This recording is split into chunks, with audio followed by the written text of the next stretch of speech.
He murdered his uncle with his own hands. He slaughtered children of royal blood, burned villages, crushed rebels beneath elephants, massacred 30,000 civilians at Chittorgarh, enslaved 50,000 women and children from Gujarat, buried his own heirs alive. Alauddin Khilji didn't just conquer India, he drowned it in fear, silence and blood. This is not just a reign, it's a purge. Before the screams, before the elephants, before Delhi, drowned in fear, there was only a boy with sharp eyes and a quiet mouth. He was born Ali Gurshasp into the rising Khilji family, warriors by blood, foreigners by tongue, tolerated but never fully trusted in the courts of Delhi. His uncle, Alauddin Khilji, had seized the throne in old age and ruled with kindness that some mistook for weakness. And like all soft rulers, Alauddin believed too much in family. He believed in Ali. The boy was raised in the shadows of the court, watching how words opened doors faster than swords. He learned that power doesn't shout, it waits, and when the moment is right, it doesn't knock, it breaks the lock. Alauddin made him governor of Kara, trusted him with tax revenues, gave him troops, married him to his daughter, a gift disguised as alliance. But Ali never smiled with his heart. Behind each obedient nod, something darker curled. He rode into the Deccan on a campaign that no one had authorized, plundered the city of Devagiri, returned with camels sagging under treasure. Gold, silk, chained captives, soldiers kissed his hand, the streets called him hero. And Alauddin? He forgave, praised, laughed. Ali said nothing. That was in 1292. 4 years later, the old sultan came to visit him at Kara. He brought his court, his family, his trust. He thought it would be a reunion. He thought blood could bind what ambition had already severed. Ali welcomed him to a garden, soft rugs, perfumed air, courtiers clapping under silk canopies, and then steel. Ali killed him there with his own hands. The garden went silent. The sky for a moment seemed to hold its breath. Alauddin, once father, once sultan, collapsed into the arms of the man he had raised, and Delhi would never be the same. That night, soldiers loyal to Ali, no, not Ali, not anymore, soldiers loyal to Alauddin Khilji swept through every room that had once held the sultan's name. They dragged out women with royal rings, children who hadn't yet learned to speak, infants who still bore birthmarks of the Khilji line. None were spared. When dawn broke, the palace halls were empty. No laughter, no bloodline left to rise, only ashes and silence. The body of Alauddin was not returned with dignity. His head was nailed to the city gates. His corpse paraded like a criminal, not a king. His name scratched from documents, his sons cut from memory. And Alauddin? He stood before the people of Delhi, not with lineage, but with fire in his eyes and blood on his hands. The nobles bent their knees. The army stayed quiet. The muezzins called to prayer, but no one prayed for the dead. No one dared. He was not yet the tyrant he would become, not yet the man who would crush rebels beneath elephants or burn thousands alive to stabilize the price of grain. But the seeds were there, soaking already in blood.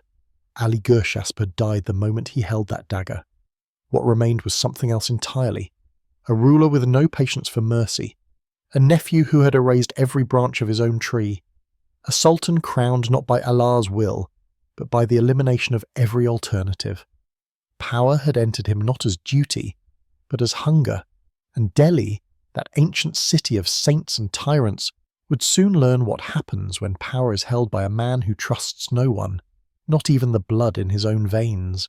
The garden was prepared like a wedding, silks draped over the branches, cushions arranged in perfect symmetry, bowls of fruit, chilled water, perfumed air, no scent of steel, no sign of blood. Alauddin came with joy. He had not seen his nephew in months. He brought gifts, relatives, peace in his heart. The Sultan, though old and tired, still hoped for unity, still believed in the ties of blood. He dismounted gently, laughed, kissed his grandchildren, entered the pavilion as if walking into his son's embrace, and he did embrace him. That was the tragedy. Alauddin stepped forward with arms open, eyes downcast, voice soft. Not a single muscle betrayed the storm beneath his skin. The blade, sharp and ready, lay tucked in folds of cloth no one checked. Then came the moment, brief, brutal, irreversible, a thrust, a gasp, a pugnance that cracked the world open. The Sultan staggered. his body folded like cloth, eyes wide, chest wet. No royal guards rushed to help, no loyal voice cried out. They were all Alauddin's men now, silent, still, obedient as statues. The garden, once warm with celebration, froze. In one breath the empire changed hands. But it didn't end there. Outside the pavilion, orders had already been given.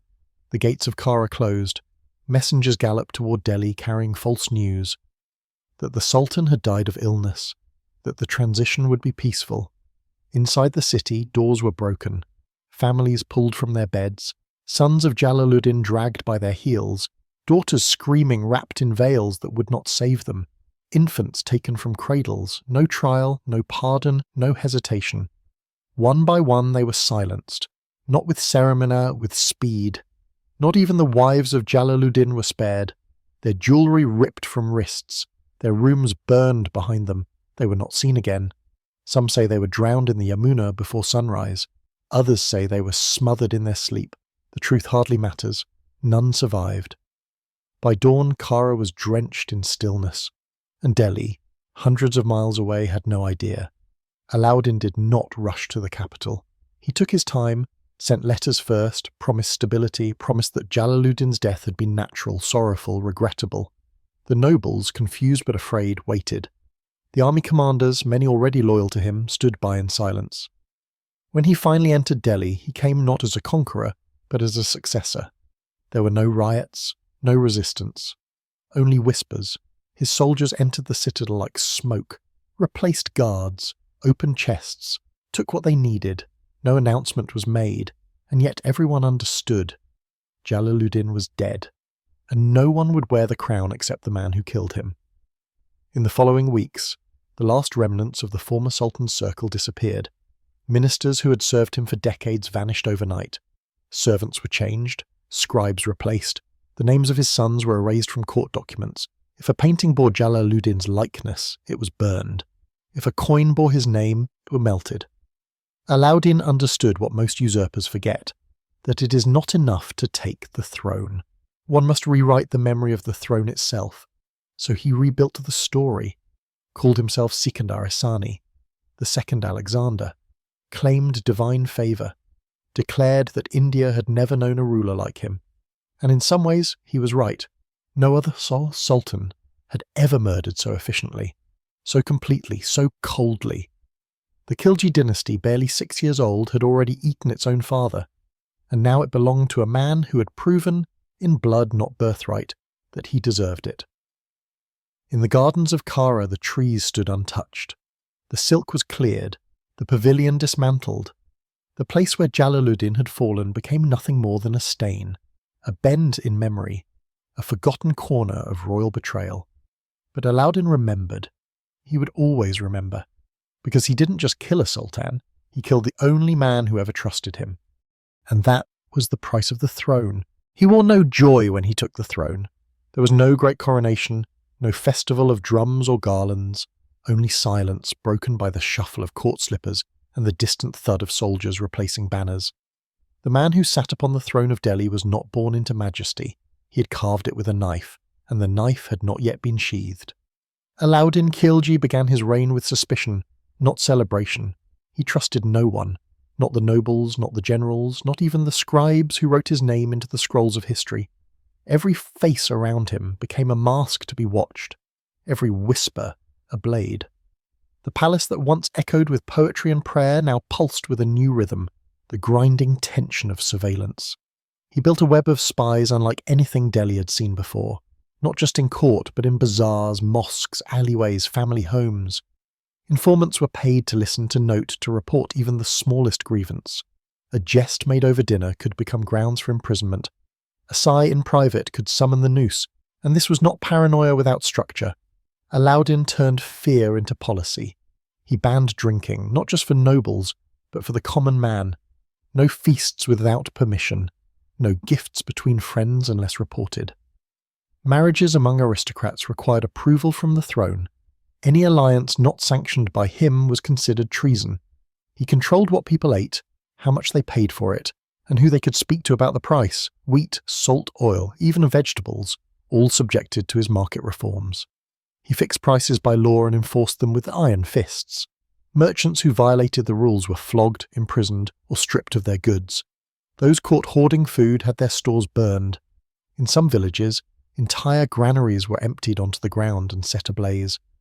While the poor watched in stunned silence, too hungry to speak, too afraid to protest. Alauddin's economic mind was sharp, ruthless, but sharp. He knew control meant more than just armies and titles. It meant food, money, rituals, language. He began to reform the military too. Salaries were standardized, horses branded, weapon inventories checked weekly. Soldiers were not allowed to own land. Loyalty was to be paid with coin and maintained with fear. And every officer, no matter how skilled, was watched. Behind every promotion was a pair of watching eyes. Behind every order, a shadow. He declared himself Zil-e-Ilahi, the shadow of God. Not in metaphor, but in mandate. To disobey him was not just rebellion. It was heresy. His word became divine by decree, his gaze became sacred, his punishments prophetic. And yet, he ruled not from temples or mosques, but from silence. No one dared speak his name without lowering their voice. Children learned it not with awe, but with trembling. Artists stopped painting portraits. Poets changed the subject. Even his own ministers forgot how to laugh. The court became a room of breathless men, staring forward, never sideways. What Alauddin feared most was not an invading army or a distant rebellion. It was the familiar, blood, kinship, influence born from affection. So he erased affection from governance. He removed cousins from court, exiled brothers, disbanded families of generals, and when their faces disappeared, no one asked why. To survive in his empire was not to serve, thus it was to stay invisible. And yet, amid the iron, Delhi prospered. The streets were safer. Grain became more affordable, prices stable, corruption down, foreign traders noted the order. Neighbouring rulers watched with envy. On paper, his rule was effective, strong, unshakable, but the cost was breath, the cost was warmth. Alauddin Khilji was not building an empire of men, he was building a machine fed by fear, oiled with obedience, tightened by silence. And at its centre sat a man with no smile, no trust, no equal, a man crowned not with gold, but with the silence of 1,000 frightened hearts. He did not need words to rule, he used spectacle.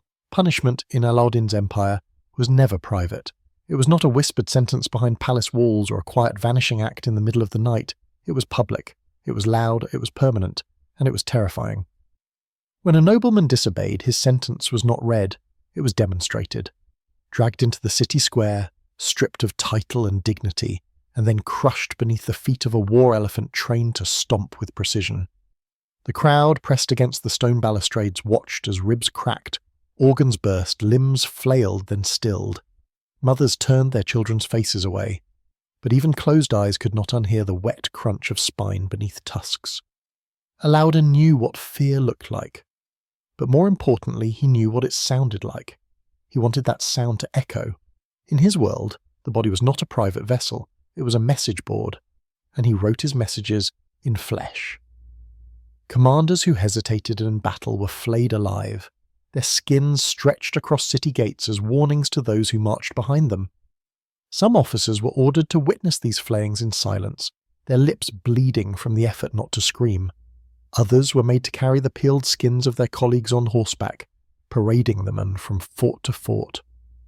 In one rebellion, the commander's entire extended family was executed, not just sons and brothers, but daughters, wives, cousins, servants, infants in cradles. The bodies were stacked in piles outside the city, faces frozen in horror, small hands still clutching scraps of fabric or prayer beads. The message was clear. To rebel was not only to risk your life, it was to sign the death certificate of everyone who had ever loved you. And the elephants were always waiting, not just animals, instruments, creatures moulded by years of training to obey the language of pain. They were not wild, they were precise. They stepped only when commanded, crushed only when told, and paused just long enough to let the condemned scream for their mothers before silence took over. Some were fitted with blades on their tusks, others had iron cleats nailed to their feet. When the punishment demanded spectacle, Alauddin obliged. He invited foreign envoys to witness the executions, standing tall as blood soaked the dust. What better diplomacy than the demonstration of absolute control? Even the peasants learned. Farmers who failed to meet tax quotas were chained to posts and trampled. Merchants caught hiding grain were whipped in the marketplace, flesh hanging from their backs like torn banners, while their wives were forced to watch in silence. Punishment was not always death, but it was always pain. Long, visible, inescapable. His empire was a theatre, and he the unblinking director. And yet the horror was strangely efficient. Rebellion fell scent, crime dropped, roads cleared, merchants returned. Cities that once needed garrisons now policed themselves, not out of loyalty, but out of memory. Because in Alauddin's Delhi, memory could kill. A casual insult spoken years ago could resurface on the tongue of a servant-turned-spy. A letter sent to a cousin could be intercepted and read aloud during torture. A grain hoarded in desperation could be repaid with flames. The people no longer dreamed of justice, they dreamed of invisibility. Some whispered that he had gone too far, that even his own generals feared entering his presence. That no noble ever spoke without watching the corners of the room first. That servants placed their own ears to walls before laying down to sleep, in case someone was already listening. And still, the elephants waited. Chained but never forgotten, they stood in courtyards, swaying slowly in the sun. Some bore bloodstains on their trunks that never quite faded. Others twitched at the sound of metal, conditioned to kill by rhythm, by routine. They became symbols of the age, of the weight of command, of the ease with which man could be crushed if the crown deemed it necessary. And Alauddin Khilji, seated on his throne, surrounded by eunuchs and silence, understood one thing better than all the sultans before him, that obedience born from respect could be forgotten, but obedience born from terror never fades. He feared blood more than he feared blades. Enemies could be defeated, foreign armies repelled, rebels crushed under elephants, but family whispered behind doors, family carried ambition in their marrow, family sat too close to the throne, and so he turned against them. Alauddin Khilji did not keep his brothers near. He executed them, quietly, swiftly, methodically. Cousins were summoned to court and never seen again. Nephews disappeared during festivals. Sons of ministers, once promised positions, were found drowned or poisoned, their names erased from rolls before the shifts their bodies were even cold. He made no public declarations, no laws against kinship, only patterns. One by one, every man whose veins carried the Khilji name fell, not by sword in battle, but by whispers, cups of wine, silk cords drawn tight in the night. Even his own sons were not spared his suspicions. They bowed before him with trembling lips, spoke carefully, watched his eyes the way prey watches the shadow of a hawk. They were not raised as heirs, they were raised as threats. In other courts, sons were groomed to rule. In Alauddin's palace, they were groomed to obey. And even that sometimes wasn't enough. Some were locked in rooms without windows, others banished under false pretexts. There were rumours of one prince who died screaming, buried alive beneath a palace courtyard before his 16th birthday. No body was found, no funeral held, only silence.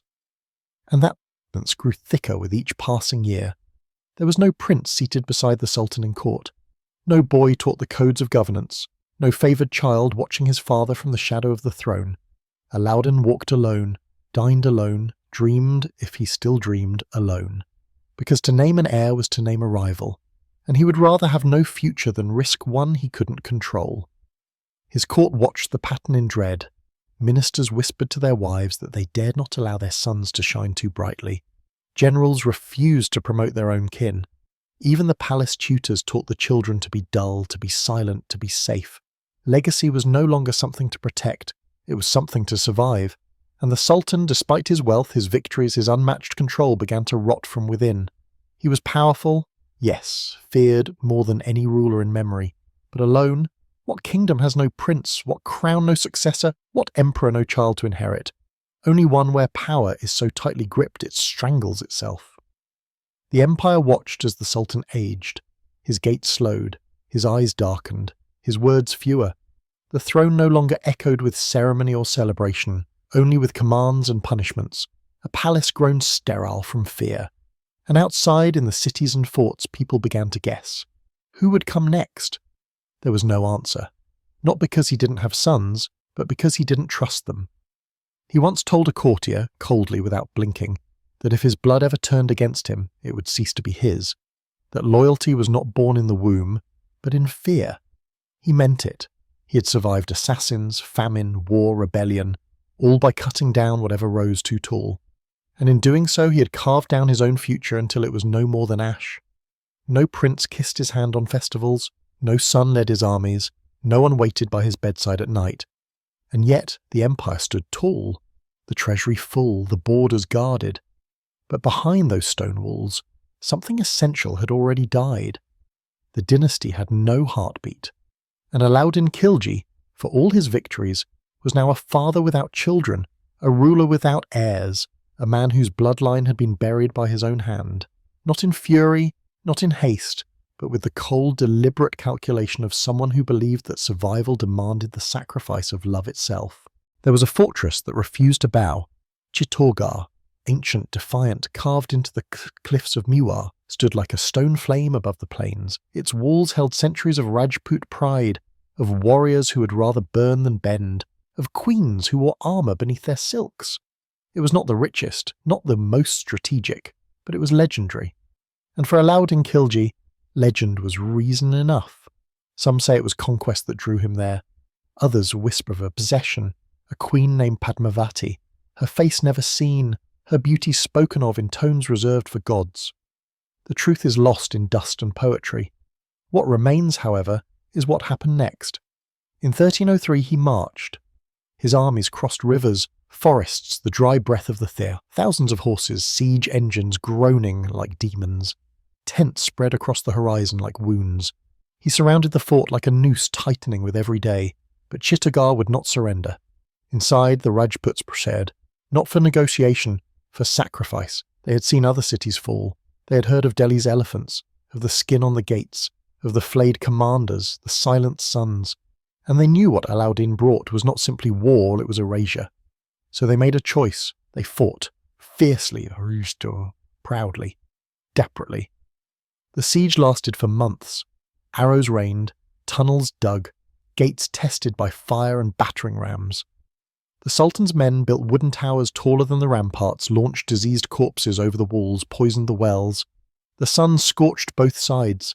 Hunger carved shadows into every face, but the Rajputs did not break. Until the night they did. When the walls finally fell, Alauddin's army stormed through with fire in their fists. There was no quarter, no mercy. Streets turned red, temples burned, warriors cut down beside altars. The cries of children drowned in the clang of steel. Smoke rolled through the corridors of palaces. Books turned to ash, bones filled the wells. But before they came, before the soldiers breached the final gates, something else happened. The women of Chittorgarh lit the fires themselves, not torches, not candles. Pits of flame dug deep into the stone, fed with sandalwood and oil and silence. The ritual was called Jauhar. They did not run, they did not beg, they did not weep. Draped in red, their bodies perfumed, their bangles unbroken, they walked into the flames as a final act of defiance. One after another. Hundreds, then thousands. A river of veils swallowed by fire. Because to be taken alive was worse than death. Alauddin did not see it. He arrived too late. He found only ashes, bones still glowing, charred bracelets still clinging to blackened wrists. Silence so thick it seemed to speak. There was nothing to claim, no queen to conquer, no tribute to demand, only ruin. He entered the fort as a victor, but the air resisted him. It reeked not of defeat, but of refusal. Every hall echoed with what he did not take. Every scorched wall reminded him that the living had denied him, even if the dead could not. The massacre that followed was swift. Retaliation. Statement. 30,000 civilians, not soldiers, slaughtered within days. Those too young to resist, too old to flee, too stunned to beg. The blood soaked the stairs. The wells overflowed. The fields became graves. And still, Chittorgarh did not kneel. It became a ghost. A monument to pride that chose annihilation over submission. A reminder that there are fortresses which, even when broken, remain unconquered. For Alauddin, it was a victory carved from ash. But for history, it was a fire that never truly went out. If there was one thing Alauddin Khilji feared more than rebellion, more than betrayal, more than the blood in his own family, It was the Mongols. They had swallowed kingdoms like fire devours dry leaves. They had crossed mountains, levelled empires, scattered armies, and written their history with the bones of rulers who once thought themselves immortal. In the north they were not just conquerors, they were nightmares, and Delhi stood in their path. The Mongols came again and again, not once, not twice, but in wave after wave. Warriors hardened by frost and hunger, archers who could split a man's throat mid-gallop. They crossed the Indus with death in their eyes and siege in their breath, hoping to do to Delhi what they had done to Baghdad, to Bukhara, to the lands that no longer had names. But Alauddin did not flinch. He did not wait for the storm. He became the wall. He poured his treasury into the military. He doubled the size of his standing army. He built new garrisons along the frontier. He ordered fortresses constructed faster than they could be mapped. Roads were patrolled, villages conscripted, blacksmiths worked through the night forging blades for men who might not live long enough to hold them. He standardized wages, regulated arms, branded horses to prevent corruption. He tracked food rations, ensured supply lines, and punished slack with death. There was no room for error, no space for failure. The empire became one organism, sharpened, armoured, hungry to survive, and survive it did. Time after time the Mongols struck, and time after time they were beaten back, not gently, not mercifully, but with a brutality that even they did not expect. Because Alauddin didn't just defend, he retaliated. After one battle, he ordered the execution of every Mongol prisoner. Thousands of men, bound in rows, heads bowed beneath the sky they had crossed to conquer, were beheaded one by one. Some watched their comrades fall before the blade reached them. Some screamed. Most did not. The blood formed rivers in the dust. Crows circled long before the silence returned. No tombs, no prayers, no names, just the message. Better to kill 100 today than fear 1,000 tomorrow. And that message echoed across the frontier. Villages whispered of the Sultan's fury. Mongol scouts vanished without a trace. Traders from Samarkand returned north with tales of Delhi, not as a city of gold but as a furnace. A place where even invaders burned. But this iron defence came at a cost. Inside the palace, Alauddin grew harsher. Sleep fled from him. He trusted fewer men. He paced alone in corridors meant for procession. He tightened his grip on food supplies, rationed grain even during peace, demanded loyalty with no guarantee of reward. Every citizen became a soldier, every soldier became a cog, and every cog was expected to turn without question. And so the empire began to suffocate, not from war, but from the war's memory. Farmers planted fields knowing that horses might trample them before harvest. Children were taught to whisper, to watch, to never speak of dreams beyond the city walls. Merchants kept the two ledgers, one for the market, one for the inspectors. Fear seeped into the bricks, into the prayers, into the air. Delhi did not fall, but it no longer breathed. Alauddin had repelled the greatest force of destruction the world had known. He had done what few rulers could even imagine, defeated the Mongols on Indian soil. But in doing so he had transformed his empire into a garrison, his throne into a fortress, his people into shadows walking the edge of curfews and commands. Victory had been achieved, but it had turned into a prison of its own making, and at the centre stood a man who had won every battle, except the one against his own fear.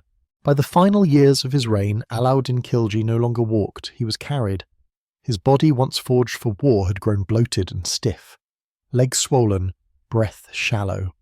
The man who had once led cavalry across deserts now required assistance to cross a room. His flesh sagged under the weight of years, of blood, of burdens too heavy even for a throne gilded in conquest. And still, no one looked him in the eye. The court had grown quiet, not the respectful quiet of reverence, but the thick, suffocating silence of dread.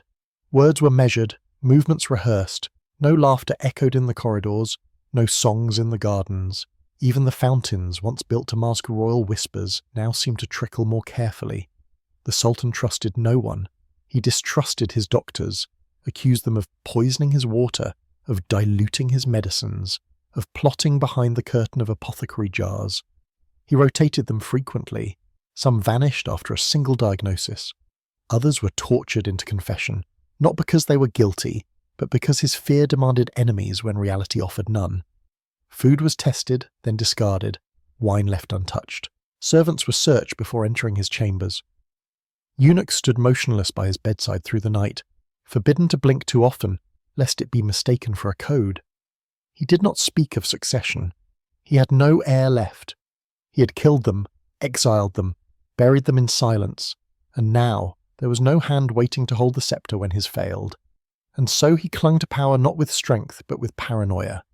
Malik Kafur, the loyal general turned royal favourite, moved deeper into the shadows of governance. A eunuch by birth, a manipulator by instinct, Kafur now whispered into the ears that once commanded empires. He brought news, controlled access, delivered orders, but even he, for all his influence, never knew which version of the Sultan would awaken each morning.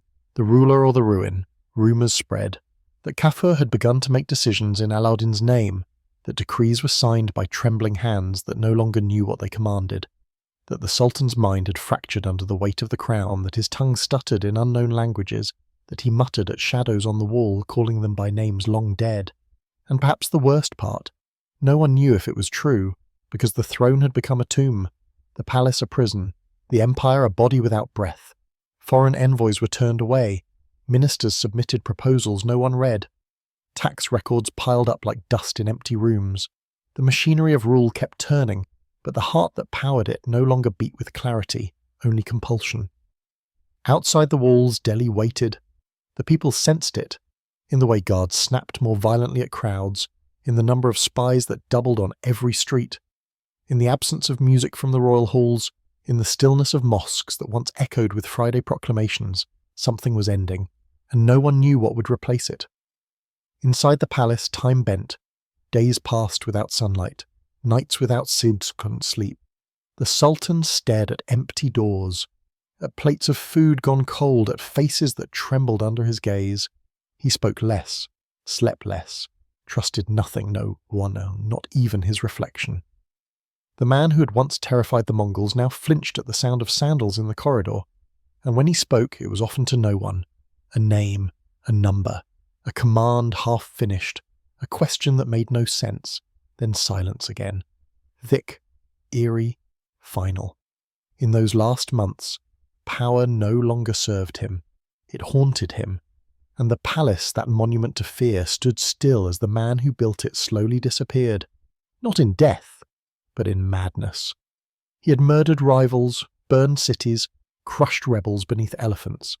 But in the end, it was not the blade that found him, not the poison, not the assassin.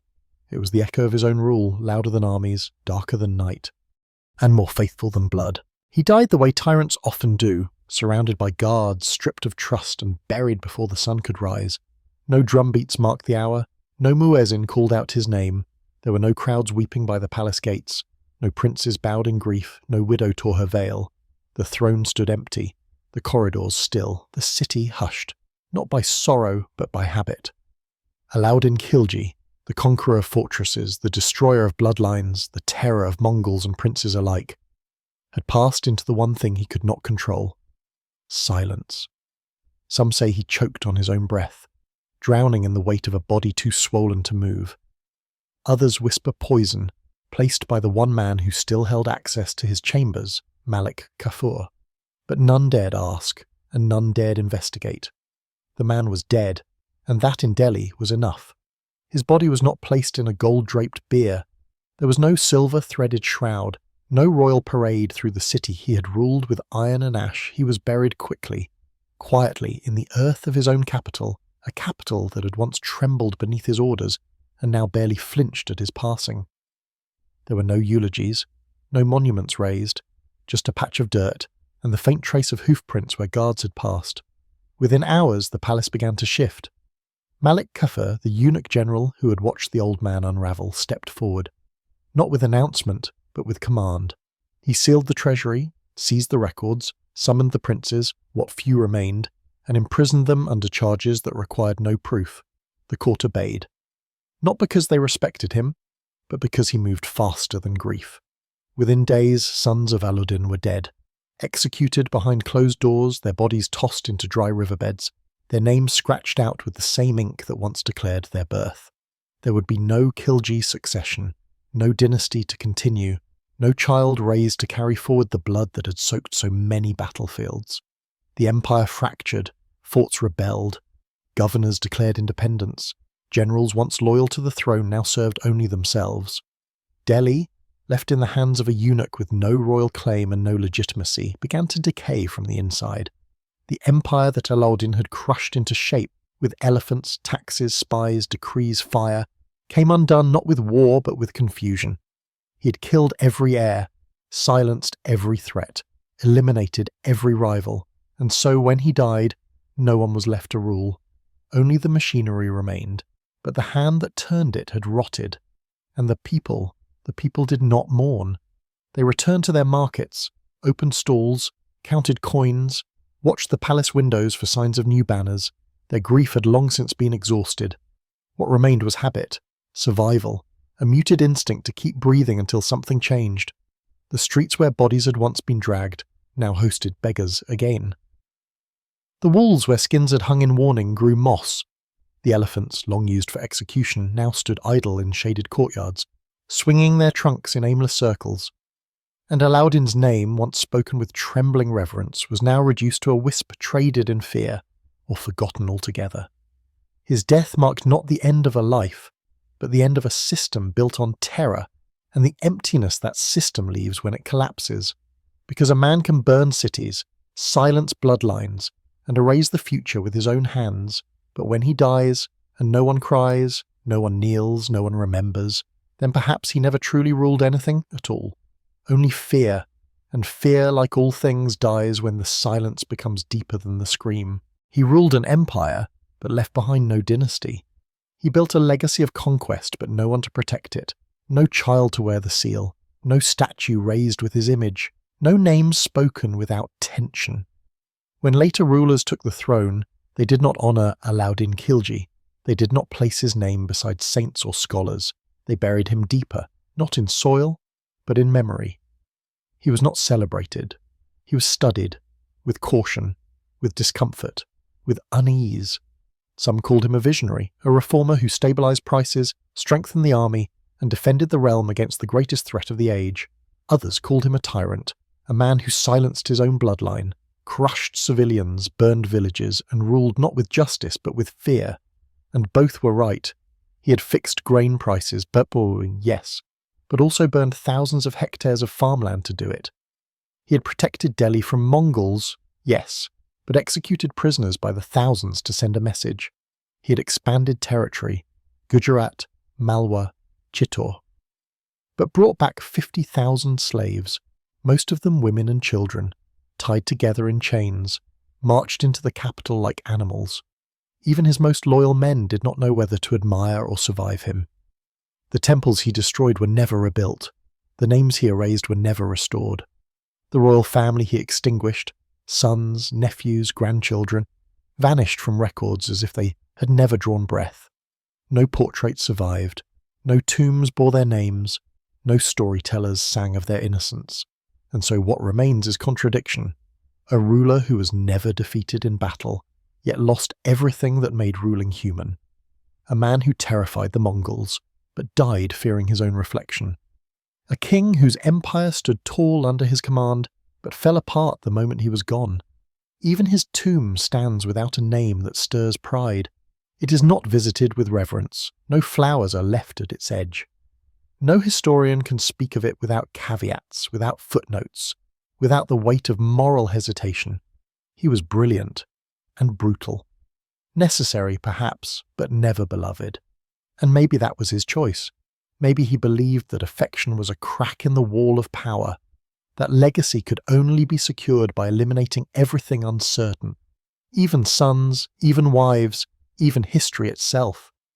But standing here, centuries later, I wonder if he was wrong, because greatness without grace becomes grotesque, power without trust becomes poison, and fear, though effective in the short breath of rain, leaves no one behind to keep the flame lit. He feared the future so much that he erased it, and now his name survives in textbooks, in crumbling chronicles, in half-remembered legends, but not in love, not in loyalty, not in longing, just in fragments. And as I walk past the ruins of his era, palaces cracked, roads overgrown, stones stained not with glory but with ghosts, I can't help but ask, was it worth it? To reign alone, die alone, and be remembered only in the silence that followed? Perhaps history's greatest punishment is not infamy, but forgetting. And Alauddin Khilji, once the most feared man in India, now lingers only as a shadow, fractured, feared, and fading.